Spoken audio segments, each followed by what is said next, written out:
உப்பு கறி பிரட்டல். இப்போ பார்க்குறது வந்து உப்பு கறி வந்து வெங்காயத்தை போட்டு அப்படியே நல்லா வறுத்து எடுக்கிறாங்க எண்ணெய் ஊற்றி.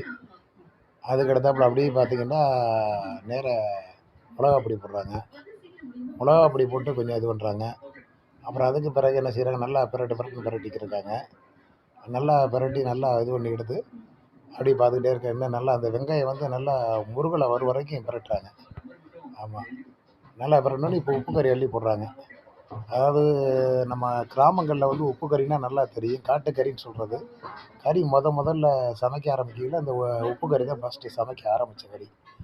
அதனால அந்த அசைவ பிரியர்களுக்கு உப்பு கறின்னா ரொம்ப பிடிக்கும், தெரியும். அதனால இந்த உப்பு கறி வந்து இப்போ சமைக்க ஆரம்பிக்கிறாங்க. உப்பு கறி சமையல் எல்லாம் ரெடி பண்ணி பிரட்டி முடிச்சுட்டு, இதுக்கு மேல என்ன பண்றாங்கன்னா, என்ன பண்றது வெள்ள பெப்பர் தூள், மிளகுத்தூள் வந்து வெள்ள கலர், ஒயிட் கலர் மிளகுத்தூள் போடுவாங்க. அப்புறம் கொஞ்சம் மிளகாய் பொடி போடுவாங்க. அப்படியே போட்டு நல்லா பிரட்டி, அப்படியே வச்சு சாப்பிட்டீங்கன்னா, உப்பு கறி ரெடி ஆயிரும்.